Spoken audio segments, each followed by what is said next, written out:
नमस्कार। कार्यक्रम रणनीति में आपका स्वागत है। मैं हूं विनोद कुमार। दर्शकों, बजट सत्र के दूसरे चरण का दूसरा दिन भी अभी तक वक्फ संशोधन कानून की ही बलि चढ़ गया है। हालांकि इसको हाई प्रोफाइल ड्रामा ना कहते हुए हाई प्रोफाइल हंगामा लगातार दूसरे दिन भी हुआ। आज की सदन की कार्रवाई शुरू होते ही पीपुल्स डेमोक्रेटिक पार्टी ने यह कहा कि नेशनल कॉन्फ्रेंस और बीजेपी का गठजोड़ है, हैंड विद ग्लो है, इसलिए यह सारा ड्रामा किया जा रहा है। उन तीनों सदस्यों को मार्शल आउट भी किया गया। उससे भी बड़ी बात, 215(a) के तहत जो रूल्स है उसके तहत सज्जाद गनी लोन ने एक रेजोल्यूशन मूव किया है कि स्पीकर को हटाया जाए। उनका कहना है कि अगर वाकई में नेशनल कॉन्फ्रेंस बड़ी गंभीर है कि इस पर चर्चा होनी चाहिए, इस कानून पर चर्चा होनी चाहिए, तो स्पीकर क्यों नहीं अलाउ कर रहे हैं, लिहाजा इनको तब्दील किया जाना चाहिए, इनको हटाया जाना चाहिए। जोरदार हंगामा हुआ और भारतीय जनता पार्टी के लोग ये कह रहे हैं कि कहीं ना कहीं नेशनल कॉन्फ्रेंस और उनके घटक दल कांग्रेस या बाकी जो इंडिपेंडेंट कैंडिडेट्स उनको सपोर्ट कर रहे हैं, वो कहीं ना कहीं जो मुख्य मुद्दे हैं, जो जनता से जुड़े हुए मुद्दे हैं, उनको डिरेल करना चाहते हैं। उन पर चर्चा ना करते हुए बेतुके मुद्दे, उन्होंने बेतुके मुद्दे बताया है इनको। जो वक्फ कानून है, संशोधित कानून है, उनको कहा कि ये बेसलेस इश्यूज हैं जिन पर ये चर्चा करना चाहते हैं। जो जनता से जुड़े हुए मुद्दे हैं उन पर चर्चा नहीं कर रहे हैं। पहले मैं शुरुआती दौर में बताता हूं कि पीडीपी के विधायक वाहिद पर है, जिनको मार्शल आउट किया गया, उन्होंने किस तरीके से कहा कि ये नेशनल कॉन्फ्रेंस और बीजेपी का गठजोड़ है, हैंड विद ग्लो है, जो इस तरीके से सदन के अंदर, हाउस के अंदर हंगामा किया जा रहा है। आइए पहले वाहिद पर क्या कहते हैं वो हम आपको दिखाते हैं। ये हुकूमत, ये गवर्नमेंट बीजेपी के पुष्पनाई से चल रही है, उनके एजेंडे से चल रही है। हमारा होना ना होना इस हाउस में कोई फ़ायदा नहीं है, चाहे 370 हो, चाहे 35 हो, स्टेटहुड हो, या इस वक्त आपने देखा वक्फ का जो मसला है, मजहब का मसला है, दीन का मसला है, मस्जिदों का मसला है, और स्पीकर साहब कल डिस्कशन नहीं माना करने के लिए आज today he stopped our resolution. आज कहते रेजोल्यूशन पास नहीं होगा। क्यों नहीं होगा? कौन सा कानून है, कौन सा बिजनेस है? हर दिन ये बीजेपी का एजेंडा यहाँ चलाना चाहते हैं और चाहते हैं कि हम खामोश रहें, हम इनको मदद करें और हम इनके एजेंडे को चलाएं। बीजेपी के लोग उनका साथ देते हैं। कल किरण रिजिजू को ऑनरेबल चीफ मिनिस्टर साहब ने श्रीनगर में रेड कार्पेट किया। इस वक्त भी हमें मार्शल आउट किया, क्योंकि हमने कहा कि वक्त पे बात होनी चाहिए, मस्जिदों पे बात होनी चाहिए, दरगाहों पे बात होनी चाहिए। और हमारा जो रेजोल्यूशन था, जो हमने टेबल किया, that we are against the Waqf amendment bill. We want the only Muslim majority state in India to stand with the Muslim rights, to stand with the masjids of Muslims in India, and this assembly is siding against them. This assembly is siding with BJP. This assembly is siding on the Waqf Amendment Bill. This is the most unfortunate thing that can happen. कि 24 करोड़ मुसलमान जो इस मुल्क में, आपको कर्नाटक में मदद मिलता है, आपको तमिलनाडु में मदद मिलता है, आपको टीएमसी के लोग बात करते हैं, पंजाब के मेंबर पार्लियामेंट जो सरदार है वो बात करते हैं, लेकिन अपनी हुकूमत, अपना चीफ मिनिस्टर, अपने एमएलए, 60 मुसलमान एमएलए इस असेंबली में, they have decided to side with BJP and oppose our resolutions. The most unfortunate. तो ये वाहिद परात है जो सीधे तौर पर कर रहे हैं कि मुस्लिम मेजॉरिटी स्टेट है, मुसलमानों के अधिकारों की संरक्षण, उनकी रक्षा करना हमारी बेसिक रिस्पॉन्सिबिलिटी बन जाती है, क्योंकि 60 से ज़्यादा विधायक हमें भेजे हुए हैं यहाँ पे। और साथ साथ आपको बताते चले, सज्जाद गनी लोन के भी तेवर कुछ तीखे ही थे, और इतना बड़ा रेजोल्यूशन या मोशन मूव करना, उनका कहना है कि ये कहीं ना कहीं जो स्पीकर हैं अब्दुल रहीम रादर, उनको बदला जाना चाहिए। उनका कहना है कि अनडेमोक्रेटिक जो कंडक्ट है वो किया जा रहा है, जो कटाए हमें बर्दाश्त नहीं होगा। आइए देखते हैं क्या कहा सज्जाद गनी लोन ने। मैं आपको साफ बोलूं, स्पीकर साहब at the pleasure of NC है, वो नेशनल कॉन्फ्रेंस के स्पीकर उन्होंने चुना है। अगर नेशनल कॉन्फ्रेंस को लगता है कि ये बाधा डाल रहे हैं किसी, तो उसको नो कॉन्फिडेंस लाएं, चेंज करें और नया एक स्पीकर लाएं। जो वहां चला रहे हैं उनमें से एक को रखे जो अलाउ करे, otherwise it reeks of theatre, लोगों का विश्वास हमसे उठ जाएगा। ये रिलीजियस मामला है, इसमें भी ड्रामा। अरे स्पीकर आपका है, आप उसको हटाइए, नए स्पीकर को लाइए, हम वक्फ बिल पर रेजोल्यूशन पास करेंगे। और जो स्टेटहुड के रेजोल्यूशन थे वो भी लैप्स करवा दिए। ये कहीं न कहीं तो लग रहा है, why are we lapsing everything else. Speaker को चेंज कर दीजिए, सब ठीक होगा। अगर सब एनसी वाले इस चीज पर मुत्तफिक हैं कि रेजोल्यूशन होना चाहिए, let them get a new speaker. ये कौन सी बड़ी बात है? वो लैप्स हो गए, अब तो अच्छी बात नहीं है। आज ही अगर आते तो बहुत अच्छा था। होम मिनिस्टर साहब भी यहाँ थे, उनको भी मालूम पड़ता कि हमारी पीड़ा क्या है, हमारी सेंटिमेंट क्या है। आपने देखा कि उन्होंने स्पष्ट शब्दों में कहा कि जो प्राइवेट मेंबर बिल और रेजोल्यूशन थे उन पर भी चर्चा नहीं है। और दूसरा उनका ये कहना है कि जिस तरीके से वो कंडक्ट है उनका, वो अनडेमोक्रेटिक कंडक्ट है। इसलिए अगर वाकई में नेशनल कॉन्फ्रेंस संगीन है, संजीदा है वक्फ कानून को बदलने में या उसको लेकर के रेजोल्यूशन लाने में, तो कहीं ना कहीं उनको भी चाहिए इस नो कॉन्फिडेंस मोशन ला करके स्पीकर को चेंज किया जाए। बहरहाल हम चर्चा करेंगे। तेजा सिंह प्रवक्ता कांग्रेस हमारे साथ जुड़ चुके हैं, रजनी सेठी प्रवक्ता बीजेपी वो भी हमारे साथ जुड़ चुके हैं, नीलोफर मसूद प्रवक्ता नेशनल कॉन्फ्रेंस वो भी हमारे साथ, तंजीम डार पीडीपी के स्पोक्स पर्सन, ये सब हमारे साथ जुड़ चुके हैं। तो शुरुआत हम तेजा सिंह जी से करेंगे। तेजा सिंह जी, क्या लगता है आपको दूसरा दौर था, दूसरे दिन की कार्रवाई भी इसी की बलि चढ़ गई और जो प्राइवेट मेंबर बिल और रेजोल्यूशन थे उन पर कोई चर्चा नहीं हो पाई, जबकि हम सब जानते हैं कि ये बिल अब कानून में तब्दील हो चुका है, प्रेसिडेंट ऑफ इंडिया की मुहर उस पर लग चुकी है और मामला कोर्ट में विचाराधीन भी है। क्या कहेंगे तेजा जी? देखिए जी, जहाँ तक ये वक्त बिल का ताल्लुक है, ये अब पास हो चुका है। आपने बिल्कुल सही फरमाया। अब अगर प्रेसिडेंट ऑफ इंडिया की मोहर भी लग चुकी है, कानून भी बन गया, कानून भी बन जाएगा। लेकिन साथ ही इस बिल को इमीडिएटली सर मुड़ाते ही ओले पड़ गए और ये सुप्रीम कोर्ट में जा रहा है और विचाराधीन है। सुप्रीम कोर्ट इस पर क्या फैसला लेता है वो बाद में देखा जाएगा। लेकिन यहाँ हम समझते हैं कि कानून पास हो गया। इस हुकूमत के पास मेजॉरिटी थी, उन्होंने उस मेजॉरिटी का इस्तेमाल करते हुए बड़ी तेज़ी में इस कानून को पास कर दिया। लेकिन यहाँ ताज्जुब होता है, एक तरफ से सबका साथ, सबका विकास, सबका विश्वास का जो प्रधानमंत्री का नारा है वो यहाँ खोखला लगता है। खोखला लेकिन इस कानून से तेजा जी मुझे बताइए बहुसंख्यकों को क्या लाभ मिलने वाला है? मुझे बताइए। फिर आप पूरे देश को मिसलीड करते हैं। आप मुझे बोलने की इजाजत हो? जी जी जी। लेकिन जी मेरे कहने का मतलब है कि इस मुल्क में 20 से 24 करोड़ तक मुसलमान रहते हैं। जी बिल्कुल। और ये वक्फ जो है ये मुसलमानों का है, वक्फ बोर्ड मुसलमानों का है। इस बिल पर अगर कोई कानून लाना था तो जब सबका साथ, सबका विकास और सबका विश्वास की बात है तो इन लोगों में, मुसलमानों में बड़े बड़े दानश्वर हैं, बड़े बड़े एलीट लोग हैं, बड़े बड़े हाईली क्वालिफाइड उलमा हैं।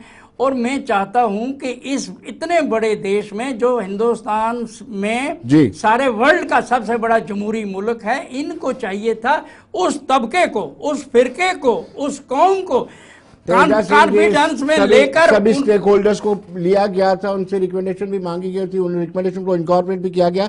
मैं सीधा नीलोफर मसूद जी के पास जाना चाहूँ। नीलोफर जी आपका स्वागत है। आप मुझे सुन पा रही हैं? नीलोफर जी, आप पर तो बड़ा नेशनल कॉन्फ्रेंस में तो बड़ा संगीन आरोप लगाया है कि बीजेपी के साथ बड़ा तालमेल है उनका और उनके कहने पे ही ये सब कुछ हो रहा है। जी नीलोफर जी। देखिए, तालमेल की तो विजय जी कोई बात ही नहीं है। आप खुद देख रहे हैं कल से कितना हंगामा बरपा है असेंबली में। तो असेंबली में इसमें कोई शक नहीं है कि स्पीकर साहब वो जम्मू कश्मीर नेशनल कॉन्फ्रेंस से ताल्लुक रखते हैं, रूलिंग पार्टी से ताल्लुक रखते हैं, लेकिन उनकी भी अपनी कुछ लिमिटेशंस है। जो लिमिटेशंस का उन्होंने जिक्र किया, कानून का सेक्शन 55 का उन्होंने जिक्र किया। लेकिन रही बात एक प्रोटेस्ट रजिस्टर करने की, मुझे लगता है जो मेंबरान है हर कोई जो है एक अपनी अपनी कॉन्स्टिट्यूंसीज को रिप्रेजेंट करता है। मुस्लिम मेजॉरिटी यूटी है और यहाँ पर हक बनता है उनका कि वो चाहे पार्लियामेंट ने उसको पास किया, चाहे वो सुप्रीम कोर्ट में गया है, लेकिन अपनी बात सामने रखने का उनको भी हक है, क्योंकि वो एक बिग चंक ऑफ लोगों को वो रिप्रेजेंट कर रहे हैं। तो मेरे हिसाब से एलो कर दिया जाना चाहिए था, जिस हिसाब से दूसरे स्टेट्स को एलो कर दिया गया। तो उन बाइंडिंग्स के ऊपर कहीं उठने की जरूरत थी, ताकि अपने अपने जो मेंबरान हैं, चाहे अपोजिशन के लोग हैं, चाहे हमारे अपने वहां पर मेंबरान बैठे हुए, या किसी भी पॉलिटिकल पार्टी से या इंडिपेंडेंट जो जीत कर आए हुए हैं, उनको भी एक मौका मिलता इस वक्फ बिल के खिलाफ या फेवर में या हक में वो बात वहां पर रखते। तो अलो कर नीलोफर जी, देना आपकी बातों चाहिए से था लगता है कि इसमें। आप ये कहना चाहती है कि आपने अपनी कॉन्स्टिट्यूंसी को एड्रेस करने के लिए प्रोटेस्ट हो रहे हैं। देखिए, आपकी बातों एड्रेस से ऐसा ही लग तो रहा है। जरूरी करना हर एक को। देखिए, एड्रेस तो हर किसी को करना है, क्योंकि जब आपके लोग, आप मुस्लिम मेजोरिटी में आप बैठे हैं, आप जीत कर आए हैं, तो जो उनके मुतालबे हैं, जो उनके अगर हक तलफी कहीं हो रही है, चाहे आर्टिकल 25 को आप देख लीजिए, आर्टिकल 26 ऑफ कॉन्स्टिट्यूशन देख लीजिए, या इसी नारे को लेकर जब हम चलते हैं सबका साथ सबका विकास, तो उसमें हर किसी को साथ चलाने की जरूरत है। तो क्या जरूरत है, अगर एक मुसलमान वक्फ करता है एक गुड कॉज के लिए, दूसरों के लिए वो वक्फ करता है, इसमें गवर्नमेंट की इंटरफेरेंस कहां से आ जाती है? आज ये मुसलमानों के बोर्ड के साथ हो गया है, कल ये प्रेसिडेंट बन जाएगी, कल कोई और हुकूमत में होगा, फिर वो हिंदू के बोर्ड के साथ छेड़ेगा, कोई सरदारों के बोर्ड के साथ छेड़ेगा, कोई मिशनरी के साथ। ये प्रेसिडेंट जो है, ये मुझे लगता है रोकने की जरूरत है, क्योंकि हमारा जो मुल्क है ये सेक्युलर कंट्री है, सेक्युलरिज्म में बिलीव करता है। ठीक है, आपने ये कहा या हमने ये सुना कि इसमें कहीं ना कहीं भ्रष्टाचार है, लेकिन वो कौन सा सिस्टम है, वो कौन सा बोर्ड है जहां पर भ्रष्टाचार के जो चार्जेस है वो उड़ने के लगे हुए हैं? जी। उसके लिए अपने अपने इम्प्लीमेंटिंग एजेंसीज है, वो उसको देख सकती हैं, लेकिन उसका मतलब ये नहीं है कि आप कब्रिस्तान भी छीनेंगे। आप अगर यूनिवर्सिटीज बनाई है इस वक्त बोर्ड ने, अगर उन्होंने हॉस्पिटल बनाए हैं, अगर स्कूल बनाए हैं, तो वो गवर्नमेंट के अंडर कंट्रोल हो जाएंगी। तो मुझे लगता है कि जो बोर्ड बना था सही मानों में डेवलपमेंट भी कर रहा था। हाँ, इक्का दुक्का वाकआत हो सकते हैं, लेकिन उसके लिए भी एजेंसीज है। चलिए पुलिस है, रजनी authority जी है, जब इनको वो देख सकती संविधान है। अधिकार देता है तो वाई बीजेपी को ऐतराज क्यों है? देखिए विनोद जी, सबसे पहले कांग्रेस से मैं ये सवाल करना चाहूंगी कि खास तौर से इन्होंने अपने कार्यकाल में मुसलमानों को इतनी प्रायोरिटी दी क्यों? माइनॉरिटी में क्या सिर्फ मुस्लिम थे? माइनॉरिटी में जैन समाज भी था, सिख समाज भी था, बौद्ध समाज भी था, सिर्फ मुसलमानों को ही खास प्रायोरिटी दी क्यों? क्योंकि कांग्रेस कहीं ना कहीं अपनी वोट बैंक की पॉलिटिक्स करना चाहती थी विनोद जी, जो इनको लगता था कि हमें वोट अगर मिलेंगे तो ज्यादातर मुसलमानों से ही मिलेंगे। आप समझ सकते हैं कि मनमोहन सिंह की सरकार में सचर कमेटी का बनाने का क्या योगदान था इनका, कांग्रेस का, क्योंकि कहीं ना कहीं ये एक मुस्लिम जो कम्युनिटी थी उसको अपने वोटों में तब्दील करना चाहती थी, और किसी भी माइनॉरिटी को इन्होंने प्रायोरिटी नहीं दी अपनी सरकारों में। ये जो देखने को मिला, वक्फ की बात कर रहे हैं ये सब मिलकर के, वक्फ पे इनको नहीं करना चाहिए था ऐसा डिसीजन। आप देख रहे हैं विनोद जी, जो वुमेन पर्सनल लॉ के वुमेन चेयरमैन है, वो इसकी तारीफ कर रही हैं कि महिलाओं को नजरअंदाज किया जा रहा था इतने सालों से, जो पिछली सरकारों को करना चाहिए था अमेंडमेंट, वो ये अमेंडमेंट नहीं कर पाए। तो कहने का तात्पर्य ये है कि नीलोफर जी बड़ी बड़ी बातें कर रही है, ठीक है भ्रष्टाचार था, क्या इसको आप भ्रष्टाचार मानती हैं? इसको तो मुझे लगता है कि ये गुंडागर्दी है कि किसी भी जमीन पर उंगली रख दी और उस जमीन को अपना बता दिया, कृष्ण जन्मभूमि को बता दिया कि ये वक्फ की जमीन है, कुंभ के मेले की जमीन को बता दिया कि ये वक्फ की जमीन है। उसका मतलब कल को तो आप पार्लियामेंट हाउस को भी वक्फ की जमीन घोषित कर देंगे। तो मुझे लगता है कि ये सवाल बड़ा बचकाना है आपका कि भ्रष्टाचार, इसमें भ्रष्टाचार नहीं है। तीसरे नंबर पे आप लोगों की वक्फ की जमीन पाई जा रही है सेना, और जो हमारी मेन स्ट्रीम है, तीसरे नंबर पे वक्फ को पाया जा रहा है कि सबसे ज्यादा अगर जमीन किसी के पास है कहीं ना कहीं वक्फ के पास है। तो क्या आप अपनी जमीन को दान पुण्य कर रहे हैं, या लोगों की जमीन को उठाकर, क्या आपका अल्लाह इस चीज की मंजूरी देता है कि किसी भी जमीन पे उंगली रखकर आप उसको गिफ्ट कर सकते हैं? तो मेरा सवाल ये है कि अगर आपकी अपनी चीज है तो उसको आप जो मर्जी करें, उससे गवर्नमेंट इंटरफेयर नहीं कर रही, मगर कहीं ना कहीं आप लोगों की जमीनों पर कब्रिस्तान, आप कैसे कह रहे हैं कि कब्रिस्तान की जमीन पर गवर्नमेंट अपना हक जता रही है? जो सरकारी जमीनें हैं उस पर आप कब्जा कर रहे हैं। कश्मीर में और जम्मू में बहुत सी ऐसी जगहें हैं विनोद जी जहां पर इन लोगों का कब्जा है। मुझे लगता है कि जब आपने देख लिया कि अब कानून बन गया है ये, और कानून के दायरे में यूपी में ही आज एक खबर आई है इस तरीके से अतीक अहमद की जो प्रॉपर्टी को देखा गया है, तो उसमें 70 करोड़ के करीब मुझे लगता है वक्फ की जो प्रॉपर्टी है वो आज पाई गई है। तो ऐसे ही यहाँ जम्मू कश्मीर के बहुत से नेता आपके सामने आएंगे विनोद जी, जिनकी वक्फ में आप लोग पाएंगे कि वो इसमें लिप्त है, इसीलिए यहाँ पर शोर शराबा ज्यादा हो रहा है, क्योंकि ये सब इन भ्रष्टाचार के कामों में लिप्त है, और जो आपके सामने बहुत जल्द ये रिपोर्ट आपके सामने आएगी। चलिए नीलोफर जी आपके पास आता हूँ, लेकिन पहले डार साहब से बात कर लेते हैं। डार साहब, वाहिद परा ने जो कहा है उस पे क्या तर्क देंगे आप? उन्होंने सीधे तौर पे कहा है कि ये सब कुछ हो रहा है बीजेपी और एनसी की मिलीभगत है। जी डार साहब, आई एम ऑडिबल? मुझे लगता है डार साहब का संपर्क हमसे कट गया है। नीलोफर जी से जानना चाहूंगा। जी नीलोफर जी। डार साहब आई एम ऑडिबल? ये मैंने नहीं कह रही थी डार साहब आई एम ऑडिबल? मुझे सुन पा रहे हैं आप? यस जी जी, मैं सुन पा रहा हूँ। मैं ये जानना चाहता था कि वाहिद परा को मार्शल आउट किया गया, और मार्शल आउट करते ही उन्होंने बाहर कहा कि ये नेशनल कॉन्फ्रेंस और बीजेपी क्या हैंड विद ग्लो है जो सारा यहां पर हो रहा है विधानसभा के अंदर। विनोद जी, मैं अभी थोड़ी देर पहले जो हमारी बीजेपी की प्रवक्ता है, हमारी बहन, मैं उनको सुन रहा था, और मुझे बहुत दुख हुआ कि जिस तरह से इन्होंने मुसलमानों को टारगेट करने का काम किया, जिस तरह से इन्होंने मुसलमानों का को एक गलत पिक्चर उनकी प्रोजेक्ट करने की कोशिश की। मुझे लगता है कि ये बिल्कुल इन्होंने बजाय वक्फ बिल के फायदे बताने के मुसलमानों को क्यों मार्जिनाइज किया जा रहा है उसकी पूरी तरह से उन्होंने व्याख्या की। मुझे दुख है इस चीज का कि ऐसे चैनल्स के ऊपर बैठ के भी बीजेपी के प्रवक्ता जो है मुसलमानों को इस तरह से टारगेट कर रहे हैं कि आप लोगों ने जमीनें कब्जा किया है, आप लोगों ने ये किया है। मुझे दुख होता है इस चीज का कि ये वो हिंदुस्तान, जिस हिंदुस्तान में तमाम लोगों को बराबर के हक मुहैया हैं, चाहे इसमें हिंदू हो, मुसलमान हो, सिख हो, ईसाई हो, कोई भी हो, बौद्ध धर्म से हो, लेकिन बीजेपी के लोग किस तरह से खुलेआम मुसलमानों को इस तरह से टारगेट करते हैं, मुझे इस चीज का दुख है। और अनफॉर्चुनेट है कि मेरी बहन ने इस तरह से मुसलमानों को टारगेट करना जो है अपने इस चैनल से किया। बाकी जहां तक आप बात करते हैं आज के इस असेंबली की जो कार्रवाई हुई है उसमें दो चीजें खुलकर सामने आई हैं। एक तो ये कि जिस तरह से नेशनल कॉन्फ्रेंस और जिस तरह से उमर साहब ने या फारूक साहब ने कल रेड कारपेट वेलकम दिया मिनिस्टर को, जिस मिनिस्टर ने ये वक्फ बिल लाया था, उसके बाद स्पीकर का एक दोहरा मापदंड और उनके एमएलए का कुछ करना, ये तीनों चीजें तीन डायरेक्शन पे जाती हैं। तो ये क्लियर कट ये शो करता है कि ये कहीं ना कहीं इन सब की मिली भगत है। ये कहीं ना कहीं अपने कुछ लोगों के गुड बुक्स में रहने के लिए काम किया जा रहा है और कुछ नहीं है। हमें एक चीज को मानना होगा कि जम्मू कश्मीर एक मुस्लिम मेजोरिटी स्टेट है।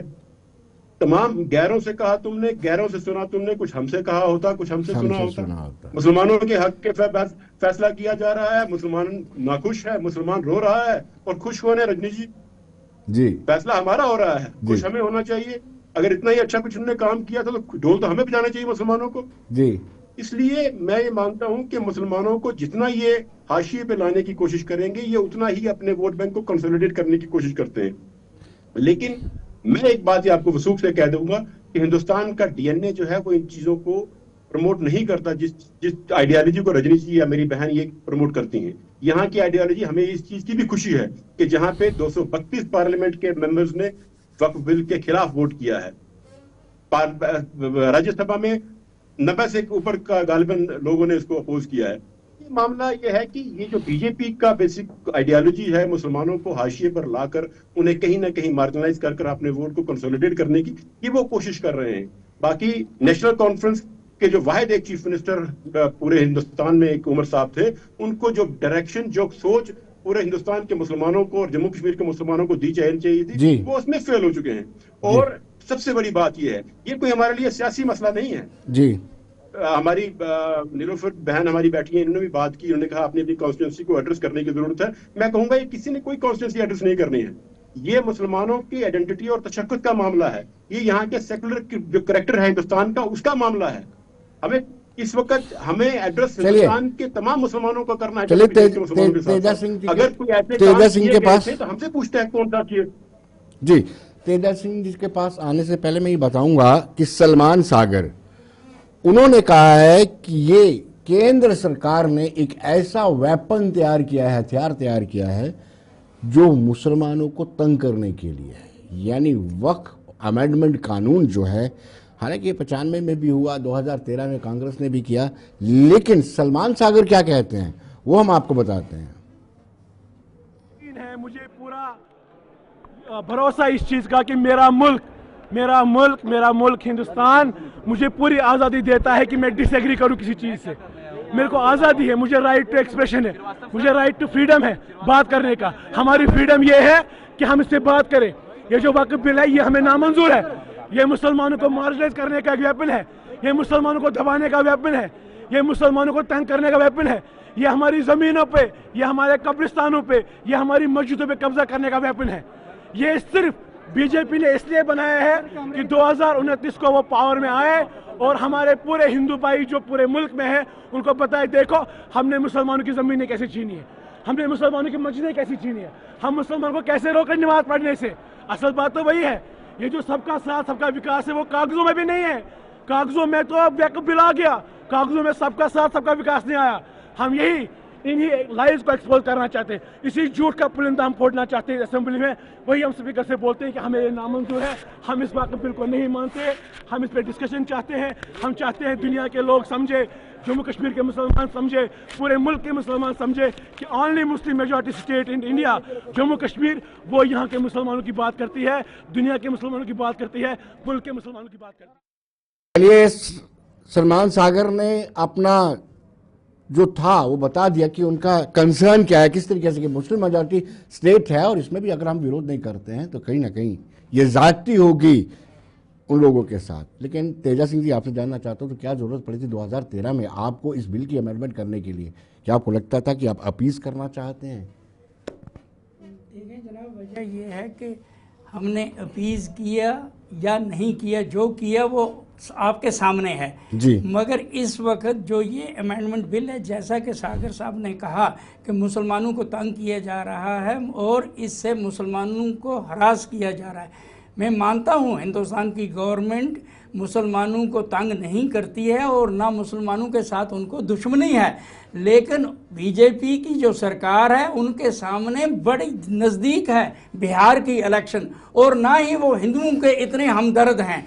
वो सिर्फ चाहते हैं कि इस वक्फ बिल के पास होने के साथ हमें बिहार में या जिन जिन रियासतों में इलेक्शनें होने वाली हैं उधर हमको वोट बैंक मिलेगा, हमारी वोटों का शेयर बढ़ेगा और हम वहाँ इक़्तिदार में आएंगे। ना वो हिंदुओं के हमदर्द हैं और ना वो मुसलमानों के दुश्मन हैं, लेकिन सिर्फ अपने ज़ाती अगराज़ व मकासद के लिए उन्होंने इस बिल को आलन फालन और जल्दी में पास करने की कोशिश की और पास करने में कामयाब हुए। जैसा कि डार साहब ने बताया कि 232 पार्लियामेंट मेंबरान ने, हिंदुस्तान के पार्लियामेंट के 232 मेंबरान ने इस बिल के खिलाफ वोट दिया है। बाकी जमहूरियत है, क्योंकि जो वोटें इसके हक में पड़ी वो ज़्यादा थी तो ये पास हो गया। अब मसला है कि इसको इम्प्लीमेंट करने में तेजा सिंह जी, आपकी जमीन पर अगर वक्फ क्लेम करती तो फिर आपका क्या रिएक्शन होता है? देखिए भाई, इतनी अनेर नगरी भी नहीं है बिल्कुल, कि बिल्कुल। किसी की जमीन पर भी वो लेकिन क्लेम वो कर अनेर लेते। नगरी के किस्से सामने आ रहे हैं, देखो, मुस्कुरा रही हैं रजनी जी। रजनी जी, आप पर यह आरोप लगाया कि यह बिल इसलिए लाया गया कि बिहार में इलेक्शन है, क्या वाकई में सच्चाई है? ये सदाकत है? जल्दबाजी में भी कहा गया है, जल्दबाजी। जी रजनी जी, मुझे लगता है रजनी से संपर्क टूट गया है। आवाज आ रही है Vinod ji? Yes yes yes, continue कीजिए। जी विनोद जी, मैं पीडीपी के प्रवक्ता का जवाब देना चाहूंगी। इन्होंने कहा कि बीजेपी मुसलमानों को टारगेट कर रही है, बिल्कुल गलत, गुमराह कर रहे हैं लोगों को। एक्चुअली प्रॉब्लम क्या है विनोद जी, इतने सालों में ये जम्मू कश्मीर में हिंदू मुसलमान करते करते आज ये भूल ही गए हैं कि कुछ संविधान के रूल्स हैं, कुछ लॉ बनने के, कानून बनने के कुछ प्रोविजंस हैं जो सेंट्रल गवर्नमेंट के हाथ में रहता है। ये सिर्फ मेरा सवाल इनसे है, जब 1949 में पंडित जवाहरलाल नेहरू जी ने संविधान सभा में माइनॉरिटीज को बोल दिया था कि आपको मेजॉरिटी के साथ मिलकर रहना है, तो आपके लिए स्पेशल स्टेटस क्यों दिया गया कांग्रेस द्वारा? कांग्रेस ने सिर्फ आपको ये माइनॉरिटी में क्यों माना? 20% के करीब आप लोग थे पूरे देश में, तो हमारे जो जैनी है, बोधी है, सिख है, वो भी माइनॉरिटी में है, उनके लिए स्पेशल प्रोविजन क्यों कांग्रेस ने नहीं रखा? कांग्रेस आपके लिए सॉफ्ट क्यों रही है? ये मेरा सवाल था। आप इसको हिंदू मुसलमान मत करिए, आप हमारे पूरे देश में इसमें मुसलमान जश्न मना रहे हैं, जो पसमादा मुसलमान है, जिनको कौन सा जश्न मना रहे हैं मैडम? जो कौन कहीं सा? ना कहीं फाइनेंशियली, मेरी बहन कौन जश्न मना रहा है? रो रहे हैं जिनको मुसलमान फाइनेंशियली हिंदुस्तान में। सारे जश्न मना रहे हैं सिवाय जम्मू कश्मीर के। हमारे ये जो वोट बैंक की पॉलिटिक्स के मुसलमान है ना, कौन जश्न मना रहा है? PDP कोई भी सिर्फ जश्न नहीं मुसलमान मना रहा है नहीं है। मैडम, कोई भी जश्न नहीं मना रहा है। ये आपकी गलतफहमी है। जश्न सिर्फ आप मना रही हैं। पूरे देश में है। ये मुस्लिम विरोधी बिल नहीं है, इसको मुस्लिम विरोधी बिल मत बताइए। आप लोगों, मेरा यही सवाल था कि कांग्रेस ने आप लोगों को इतने साल बेवकूफ बनाया, बीजेपी आपको मेन स्ट्रीम में लाना चाहती है, लेकिन मुसलमानों को रजनी जी वो पूछ रहा है कि कौन से मुस्लिम, हमें बता दीजिए कौन से मुस्लिम जश्न मना रहे हैं। ये उनका डार साहब का एक आर्गुमेंट है। कहीं किस जगह के? आप न्यूज नहीं देखते, आप न्यूज नहीं देखते दादा? देखिए अलग अलग स्टेट में नहीं, कैसे आप मना शायद रहे हैं। आप शायद यूनिवर्सिटी ज्यादा देखती हैं। मेरी बहन आप व्हाट्सएप यूनिवर्सिटी ज्यादा देखती मना हैं। रही है। मुझे लगता है आप व्हाट्सएप यूनिवर्सिटी ज्यादा देखती है मेरी बहन। बिल्कुल व्हाट्सएप नहीं है, हम न्यूज देखते हैं। हम सिर्फ जम्मू कश्मीर में सीमित नहीं है। नहीं, हम न्यूज जम्मू नहीं कश्मीर देखते के सिर्फ हैं। अगर मुसलमानों न्यूज को ना, नहीं देखते। अगर आप हम न्यूज पूरे देख रहे हिंदुस्तान होते, के मुसलमानों अगर आप को न्यूज देखते हैं। देखना, आपकी मेरी प्रॉब्लम मेरी ये बहन है, अगर आप न्यूज आपकी देख रहे प्रॉब्लम होते, ये है, आपकी राजनीति जम्मू कश्मीर में सिर्फ मुसलमानों के नाम पर चलती है और आप सिर्फ लिमिटेड जम्मू कश्मीर के मुसलमानों के वोट लेकर अपनी सीटें जीत कर आते हैं। मैं देश की बात कर रही हूँ, क्योंकि मेरी पार्टी जो है वो नेशनल लेवल की पार्टी है और पूरे हिंदुस्तान पर राज करती है। नीलोफर जी, आप पर यह संगीन आरोप लग रहा है कि स्पीकर आपके हैं, आप चाहते हैं, आप संजीदगी से चाहते हैं कि इस बिल का, इस कानून का विरोध किया जाए और हाउस में इस पर चर्चा हो, लेकिन उसके बावजूद भी चर्चा नहीं हो पा रही है। ये डबल स्टैंडर्ड पर आपके उंगलियां उठ रही हैं। मैं नहीं उठा रहा हूं, पीडीपी उठा रही है, पीपल्स कॉन्फ्रेंस उठा रही है। जी नीलोफर जी। मुझे लगता है विनोद जी, जो यहाँ पर रजनी जी ने जो भी बात कही, मुझे लगता है ये मुसलमानों के खिलाफ है। जो बिल आई हुई है, ये कोई बर्दाश्त नहीं करेगा कि आप इंटरफ्रेंस किसी भ्रष्टाचार के नाम पर या एनक्रोचमेंट के नाम पर आप इंटरफ्रेंस किसी भी रिलीजियस मैटर में करेंगे। फिर आपको रिपील करना चाहिए आर्टिकल 25 रेड विद आर्टिकल 26 और आर्टिकल 19, जहां पर आपको freedom of speech and expression है। ये बदकिस्मती की बात है, दिन दहाड़े हम पार्लियामेंट में बैठकर अपने आप को बड़े कानूनदान भी समझते हैं और फिर उसी कॉन्स्टिट्यूशन को रोन देते हैं अपने पैरों तले। और जो ये जश्न की बात बोल रही है, इनको बोलिए कि ये वही जश्न तो नहीं है जब 370 हटा रिपील किया गया, जिसमें मुलव्वस दूसरी पार्टीज भी थी जो आज शोक मना रहे हैं, और उसी वही जम्मू के लोग आज सड़कों पर है, वही लद्दाख के लोग जो है प्रोटेस्ट पर है। भाई ये 370 क्यों हटा, हम जम्मू कश्मीर के साथ ही ठीक है। ये उसी जैसे किस्म का जश्न है जो ये दर्शाती है। यहाँ जश्न मनाने के लिए कोई नहीं है, बल्कि हर किसी के दिल, खसूसन मुसलमानों के दिल जो है वो। चलिए नीलोफर जी आपको रोकूंगा। नीलोफर जी आपको रोकूंगा। नीलोफर जी आपको रोकूंगा। लौटते हैं एक छोटे से ब्रेक के बाद, अब बने रहिए।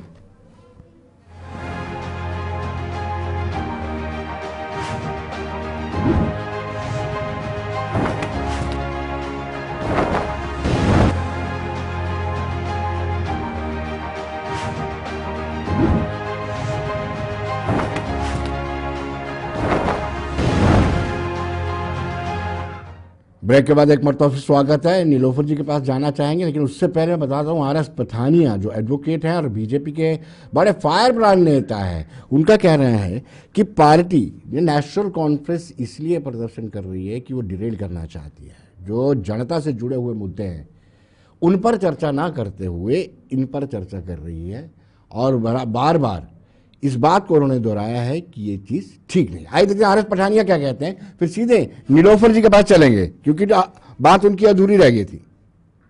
बहुत अफसोस है और बहुत बड़ी विडंबना है, रूलिंग पार्टी नेशनल कॉन्फ्रेंस खुद हाउस को अवरुद्ध कर रही है।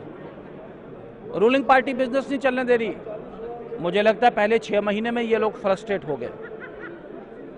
जो हम कहते थे आज स्पीकर ने कहा, इन्हीं की पार्टी का स्पीकर है, जो पार्लियामेंट में हो गया या पार्लियामेंट ने जो किया, जो भारत सरकार ने किया, क्या जम्मू कश्मीर की विधानसभा उसे अंडू कर सकती है? क्या नहीं कर सकती। अगर नहीं कर सकते तो फिर ये ड्रामेबाजी तमाशा क्यों कर रहे हैं आप? अरे भाई स्पीकर की नहीं सुनते, डॉक्टर फारूक अब्दुल्ला की नहीं सुनते, जिन्होंने कल कहा है कि ये मसला कोर्ट में विचाराधीन है। कानून की नहीं सुनते, आइन की नहीं सुनते, किसकी सुनते हैं? ये ड्रामाबाजी बंद करें। नेशनल कॉन्फ्रेंस जिम्मेदारी के साथ बिहेव करें। यहाँ हाउस में आपको चुन के भेजा गया बात करने के लिए, आप शोर करते हैं, नारेबाजी करते हैं, तमाशा करते हैं, आप कागज फाड़ते हैं, आप टेबल बजाते हैं, आप हुल्लड़बाजी करते हैं। This is a knew all time low in the history of Jammu and Kashmir. तो आपने देखा, आरएस पठानिया कहते हैं कि ये ड्रामा किया जा रहा है। उनका कहना है ना ये संविधान को मानते हैं, इवन अपने प्रेसिडेंट डॉक्टर फारूक अब्दुल्ला की भी बात नहीं मानते। उन्होंने भी कहा, हालांकि स्पीकर ने भी कहा था कि अब प्रेसिडेंट ऑफ इंडिया की मोहर लगी है, कानून बदल गया है। कानून के बाद उन्होंने ये भी कहा था कि सुप्रीम कोर्ट में याचिकाएं भी दायर हो गई, कोर्ट के प्रीव्यू में आने वाले मामले को सदन में डिस्कस नहीं किया जाना चाहिए। नीलोफर जी से भी मेरा यही सवाल रहेगा जो आरएस पठानिया ने बात कही है। जी नीलोफर जी, आप मुझे सुन पा रही हैं? चलिए, नीलोफर जी का संपर्क हमसे कट गया है और यही बात मैं पीडीपी के डार साहब से भी जानना चाहूंगा कि जब मामला, डार साहब आपको क्या लगता है कि जब मामला कोर्ट में हो, सुप्रीम कोर्ट में हो, उस पर चर्चा होनी चाहिए? देखिए विनोद जी, सबसे पहले बात यह है कि अभी कोर्ट में वो फाइल हुआ है, अभी कोई नोटिस इश्यू नहीं हुआ, अभी उन्होंने उसको एक्सेप्ट नहीं किया, अभी विचाराधीन होने का मामला है ही नहीं। वो तब है जब आपकी समाप्त स्टार्ट हो जाए सुप्रीम कोर्ट में, नोटिस इश्यू हो जाए, देन इट विल बिकम सब जुडिस। अभी तो उन्होंने फाइल किया है, सब जुडिस का मैटर कहां से आ गया अभी आपके सामने? जी, जब सब जुडिस हो जाएगा उसके बाद का मसला है। मतलब जो तो स्पीकर हुआ कह है, रहे हैं, नोटिस जो है। विधानसभा अध्यक्ष कह रहे हैं वो गलत कह रहे हैं कि मामला अभी कोर्ट के विचाराधीन नहीं मैं है। कहता हूं कि विधानसभा के जो अध्यक्ष हैं वो बीजेपी के पूरे इशारे पर चल रहे हैं, जैसा बीजेपी इनको डिक्टेट कर रही है वो कर रहे हैं। आप समझने की कोशिश क्यों नहीं कर रहे हैं? जी, अगर नेशनल कॉन्फ्रेंस के लोग ड्रामा नहीं कर रहे तो जी, उनके जी, पास जी। मेजोरिटी है, नो कॉन्फिडेंस मोशन लाए स्पीकर के अगेंस्ट, उसको बाहर करें और जो आदमी सुनना चाहता है उसको आगे लाएं। जी, अब ये ड्रामा नहीं तो और क्या है? अगर वो बात करना चाहती है नेशनल कॉन्फ्रेंस के पास 60 एमएलए है, 50 से ज्यादा एमएलए उनके पास है, जी। वो नो कॉन्फिडेंस मोशन लाएं, उसको बाहर करें, स्पीकर जी। साहब को बाहर करके दूसरे स्पीकर लाएं। ये कौन सा बड़ा इशू है? जी। ये सियासी मामला नहीं है, मैं पहले आपको कह चुका हूं, ये मुसलमानों के जज्बात के साथ जुड़ा हुआ मामला है। ये कोई सियासत नहीं है, ये national conference, Congress, PDP, BJP का इशू नहीं है। यानी हमारे बीजेपी मुस्तकबिल का फैसला हो रहा है, इसमें सियासत- आपका ये आरोप है कि बीजेपी डेलिबरेटली मुसलमानों के सेंटिमेंट्स के साथ खेलना चाहती है। यही सवाल मैं रजनी जी से पूछना चाहूंगा। विनोद जी मुझे आप बताइए, मुझे एक खुदारा मुझे आप एक चीज बताइए, आपके घर का फैसला मैं करूं और आपको ना पूछूं, आपके घर में क्या पकेगा मैं डिसाइड करूं, आप क्या कहेंगे मुझे? आप मुझे क्या कहेंगे मुझे बताइए ना। नहीं, मैं पकाने से पहले उन्होंने पूछा था, आज आपके घर में हर आलू एक की सब्जी सेक्शन से बनेगी, पूछा आज था। आपके घर में आलू की सब्जी बनेगी, आज आपके घर में राजमा नहीं बनेगी, आप जी। मुझे क्या कहेंगे? क्या नहीं, कर रहे हैं आप? लेकिन ये इन्होंने डेमोक्रेसी पूछा है। था, हम कहते हैं आपके पास जगदम्बिका पाल की जो कमेटी थी उन्होंने पूछा था। जी नीलोफर जी, आपसे मैंने एक बड़ा सवाल पूछा था, आप उस वक्त संपर्क में नहीं थे। उनका कहना है, आरएस पठानिया का कहना है कि ये बहुत हाई प्रोफाइल ड्रामा वो नेशनल कॉन्फ्रेंस कर रही है। डॉक्टर फारूक अब्दुल्ला ने भी कहा है कि ये मैटर जो है सब जुडाइज है, कोर्ट के विचाराधीन है, उसके बावजूद भी हो हल्ला करना, और स्पीकर आपका, आप चाहो तो स्पीकर को हटा सकते हो। जी नीलोफर जी, मुझे लगता है विजय जी, मुझे लगता है जो स्पीकर साहब ने किया वो उनकी अपनी लिमिटेशन है, कानून के दायरे में उन्होंने जो भी कहा। लेकिन कल तक यही बीजेपी थी जो ये कहती थी ये नेशनल कॉन्फ्रेंस का है तो हर कोई फैसला नेशनल कॉन्फ्रेंस को देखकर ही करता है, हमें मौका नहीं देता है। आज उस स्पीकर ने भी ये प्रूव किया कि वो पार्टियों से हटकर, उससे बालातर होकर जो गरिमा उस कुर्सी की है वो रख रहे हैं अपने हिसाब से। तो वो अपनी उनकी चीजें हैं। लेकिन जहां तक पीडीपी का है ताल्लुक है, जो अभी ये रेज क्वेश्चंस कर रहे हैं, मुझे इनको शायद याद दिलाना पड़ेगा, चाहे पीडीपी है उसमें या पीसी है, ये वही लोग हैं जिन्होंने बीजेपी को यहाँ पर लाया और सरकार इनके साथ बनाई। उस वक्त जब जीएसटी जब आया, जब दूसरे कवानीन, वाजपेयी की सरकार दिल्ली में थे,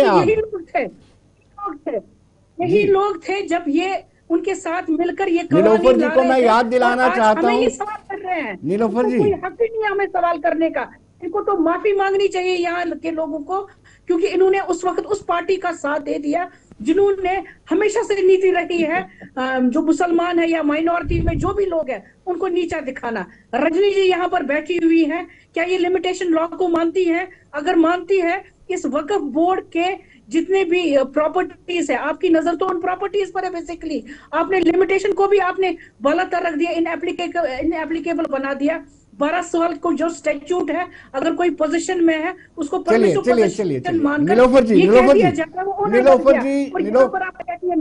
चलिए नीलोफर जी, बहुत सारे सवाल मैं भी पूछ सकता हूँ, लेकिन एक चीज मैं आपको कहूंगा कि आपकी हिंदी कमजोर है। आप मुझे विनोद के बजाय विजय कहती हैं, तो आपकी हिंदी कमजोर है। हो सकता है विनोद जी, मेरी कमजोर हिंदी नहीं है। जब दिल मजरूब हो जाते हैं ना, तब विजय जी विनोद जी को विजय जी ऐसे ही बन जाता है। आपकी जो दिलों की दूरी हमारी होगी ना, बहुत दूर तक हो गई है। जी जी जी जी, मैं आपके पास आऊंगा डॉक्टर साहब, मैं आपकी समझता हूं, लेकिन मैं रजनी सेठी से जानना चाहता हूं, क्या वाकई में मुसलमानों की भावनाओं के साथ खिलवाड़ किया है और सिर्फ राजनीति के लिए, जैसे तेजा सिंह ने ये आरोप लगाया है, और जैसे डार साहब ने कहा है कि उनके घर में क्या सब्जी बनेगी ये आप डिसाइड करेंगे? विनोद जी देखिए, जब से हमारी सरकार बनी है 2014 से, लगातार मोदी जी हिंदू मुसलमान को बराबर की नजर से देख रहे हैं। ऐसा नहीं है कि भाई जो स्कीम हिंदू को मिल रही है तो मुसलमान भाई को नहीं मिल रही। एक्चुअली प्रॉब्लम इनको पॉलिटिकल प्रॉब्लम हो रही है। इनको ये चक्कर नहीं है कि भाई हिंदू मुसलमान है, इनको यहाँ जम्मू कश्मीर में वोट नहीं पड़ेंगे, क्योंकि मुसलमान चाहता है कि भाई इनके अकॉर्डिंग जो मुसलमान है, इन्होंने अपने मुसलमान इनके अपने कब्जे में रहे और इनकी ये भाषा बोले, वो उनको मुसलमान मानते हैं। हमारे हिसाब से हिंदू मुसलमान हर धर्म हमारे लिए बराबर का है। जितना हिंदू आगे बढ़े उतना मुसलमान भी आगे बढ़े, उसके लिए काम कर रहे हैं। बिल्कुल दादी, मैं आपको जवाब देना चाहूंगी। हमारे घर में क्या सब्जी बने, आपके घर में क्या सब्जी बने, हमें उसकी चिंता नहीं है, मगर आप मोहल्ले से किसी और के घर में घुस के दाल का डब्बा उठा के अपने घर में दाल बना लेंगे, वो तो हम सवाल करेंगे ना। आप अपने घर में क्या उसके लिए कानून है, उसके लिए कानून है, उसके लिए कानून है। आप कौन है उसके लिए? उसके लिए कानून है। अगर मैं अपनी पोजीशन का मिसयूज करूंगा, उसके लिए कानून है, आईन है। आप कौन है? कि इस बंदे ने हमारी सब्जी बना ली, तो नेचुरली आपको कानून के दायरे में तो लाना पड़ेगा, ये जरूरी है। दूसरी बात, उसके लिए कानून है, उसके लिए आप क्या करेंगी? वो कहीं ना कहीं दादी में आपके टाइम में नहीं बोली, अब आप भी शांति बनाए रखें। विनोद जी, दूसरा असेंबली में जो चल रहा है, कहीं ना कहीं फिश मार्केट का काम चल रहा है। मुझे लग रहा है जैसे वो सेल मार्केट नहीं होती कि कपड़ा बेच रहे होते हैं, ऐसे एमएलए की हालत हो गई है। असेंबली में ये कौन 100 रुपए में बेचेगा, कौन 200 में बेचेगा, किसकी पब्लिसिटी ज्यादा होगी और कौन सा वर्स्ट से वर्स्ट लैंग्वेज यूज करेगा, ये इस समय असेंबली की हालत हो गई है। क्या इसलिए लोगों को चुनकर भेजा गया था? क्या एनसी की सरकार इसीलिए लोगों ने दी थी कि आप हिंदू मुसलमान कर मेन मुद्दों से भटक जाए? आप वहां पर मेन मुद्दे पर बात ही नहीं कर रहे।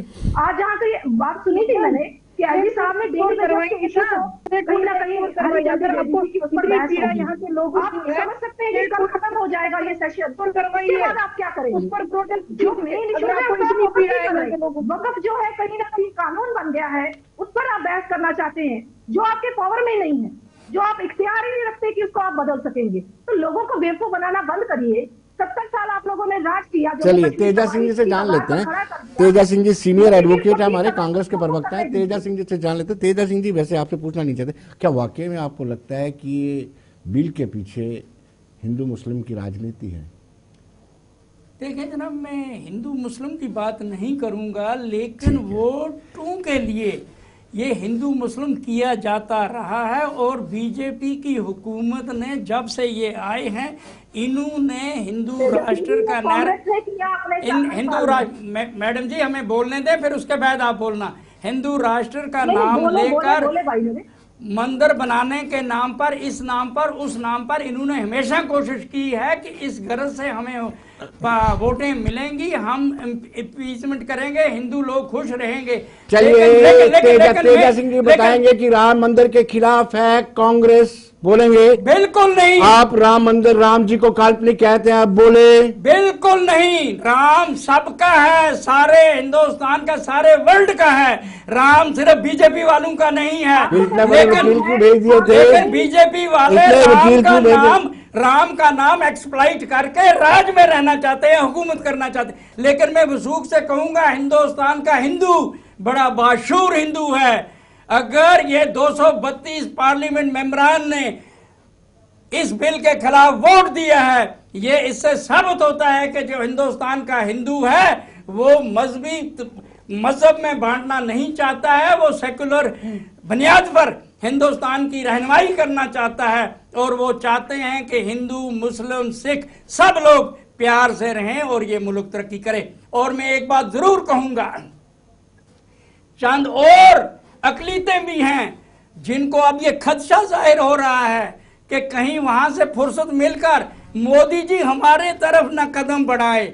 लिहाजा ये जो अनसर्टेनिटी का माहौल, सियासी अनसर्टेनिटी का माहौल बीजेपी की हुकूमत ने राइज किया है हिंदुस्तान में, इससे गुरेज करें। बाकी मुल्क में कानून है, हिंदुस्तान की अदालत पर हमें भरोसा है, हिंदुस्तान की अदालत में इस बिल को चैलेंज हुआ है, वो ये तमाम चीजें देखेंगी। बाकी एक बात मैं जरूर कहता हूं, अगर वक्फ के नाम पर किसी ने गुंडागर्दी करके कुछ डार साहब जी कुछ जमीन हड़प की है गलत तरीके से, तो उस पर भी कार्रवाई होनी चाहिए। हम ये नहीं कहते हैं गुंडागर्द लोगों को भी वक्फ के नाम पर हम मजबूत करें, लेकिन हम चाहते हैं कि मुसलमान एक दानश्वर कौम है और ये उनके मजहब का मसला है, इसमें उनके साथ सलाह मशवरा करके ये कानून बनना चाहिए। और इस वक्त सारे देश में जैसे बीजेपी की प्रवक्ता ने कहा कि जश्न मनाए जा रहे हैं,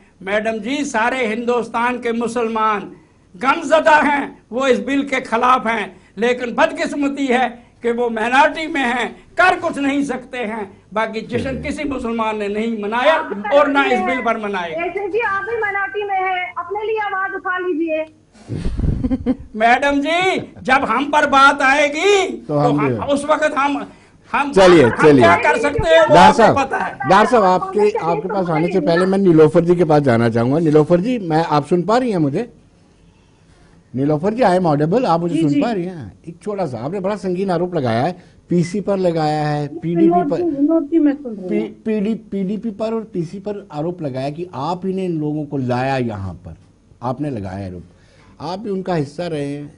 Omar Abdullah external affair MOS रहे हैं और उस वक्त रहे हैं जब आपने ऑटोनॉमी का रेजोल्यूशन पास करके दिल्ली में भेजा और उन्होंने फाड़ दिया, लेकिन आपने वहां नौकरी नहीं छोड़ी, वो मिनिस्टर बने रहे। क्या कहेंगे नीलोफर जी? विनोद जी, उस महागठबंधन में आपको खुद से पता है कि 20 से ज्यादा जो लोग थे, उस ऐसी सोच के लोग थे जो आइडिया ऑफ इंडिया को आगे चलाना चाहते थे। राइट। तो हमने जम्मू कश्मीर में कभी भी बीजेपी को न लाया, कोई ऐसी सिचुएशन है। रही बात पीडीपी की और पीसी की, पीसी वाले क्या बात करेंगे, वो तो उनके कोटा पर मिनिस्टर बने और आज वो हमसे ये कहते हैं कि भाई आप इनसे मिले हुए हो।